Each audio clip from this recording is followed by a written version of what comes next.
Today I am going to talk about growth in general sense of self-improvement, knowledge, and life goals.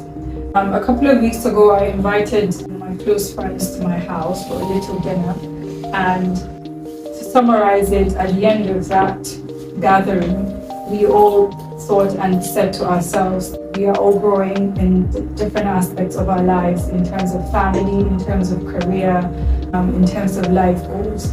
But at the end of the day, we know we're there for each other and we will support each other through thick and thin. So I will talk to you about growth in 3 or 4 aspects. The first aspect is for me, myself. What I needed and wanted when I was in my 20s evolved when I was in my 30s, and now it's evolved again in my mid-40s. Things that used to give me pleasure and enjoyment, and I was wow about it. It's not the same. My priorities have changed. I'm seeing life now as a 360 scope. I'm just letting you know that it's okay. You don't have to be stuck in that cycle. It's okay to actually grow in terms of what you personally need for yourself to be happy and just enjoy life in general. Secondly, growth in terms of my career as a school owner, as a leader. Over the years, I've had to learn to be a bit more patient because I know my threshold for adults and my employees was really low at the beginning. But I realized that sometimes I make wrong decisions, wrong judgment calls. I fault without listening and understanding the situation. I've had to learn to manage my emotions, take a step back and evaluate and process what's going on and do proper investigation, which led me to take an emotional intelligence certified course. And of course, I had to do a cultural certification course as well, because when you're walking in an environment, you have people that come from different backgrounds, different cultures. So you have to understand and relate to where they're coming from and how they view and understand the scope of what they're expected to do in terms of communication, because I might be saying one thing and they're hearing another, or they're saying something to me and I'm hearing another.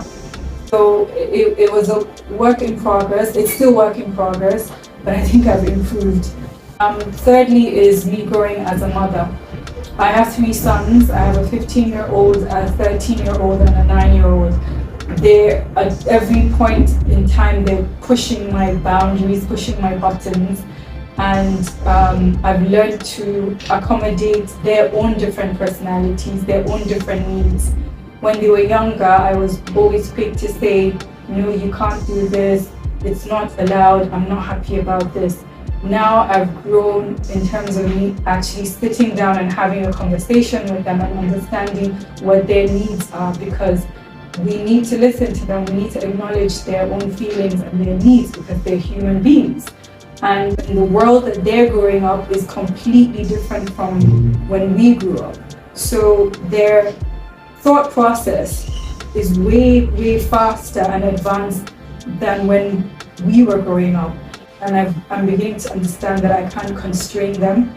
I can't keep telling them no. I'm open to being their friend. Some conversations are really hard for me to sit and listen, some questions, but I am trying my best to be there for them as a mother first and then as a friend. So it can't be the other way around. You can't be their friend and then tomorrow you come back, you want to be their mother. You need to also know where to draw the line. There are boundaries. My 15-year-old now has just found his first crush. And as much as it was difficult for me to look at him, tell me, my girlfriend is here to see you, to say hello, I had to compose myself and try and remember when I was 15, or what boys do when they're 15. Their hormones and they're in a mixed school. You can't escape these things. So I had to just sit down and have that conversation with him and let him know these are your boundaries when you're with this person. I made him see things from the religious side of things, from the moral side of things. I need my son to be somebody who respects women, who would admire and aspire to. I want him to be the best man that he can be. The conversation has to be ongoing. Lastly, I think I've gotten to the point where I voice out what I actually feel. I think because I'm a very empathetic person, I'm sort of like a people's pleaser, and I always say yes, or I'm quick to, hand out, help and whatnot. But I've just grown to realize that not everyone that comes to ask you for help really needs that help. Some people just kind of take advantage of your empathy and being nice. I'm more aware that my needs come first. If it's not benefiting me in any way, I don't feel obliged to lend a helping hand in retrospect. If something doesn't sit well with me, I will tell you up front, but I will tell you in a manner where I'm hoping you'll be able to understand and validate what I'm feeling, because a lot of the times I think for me it was the fear of being vulnerable and putting my vulnerability out there. But my mid-40s now, I'm like, no, it's not working for me, it's not working for me. So I will tell you when I'm happy, I will tell you when I'm upset, when I'm sad.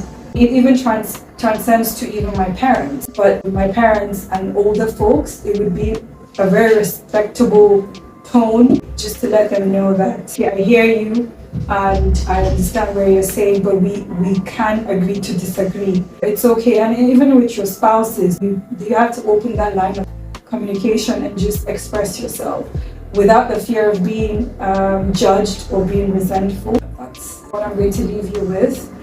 A lot of us are going through changes financially. Family, people are getting divorced, people are scared of getting married, people are struggling with all sorts of addiction. I think we really need to start having these conversations and just find your support group that you can be comfortable with to talk about things and share things and grow. And just, especially for our children, we have to be somewhat the role models and let them know that it's okay to go through all these changes. Let me know your thoughts in the comment section and let's talk about it. Thank you.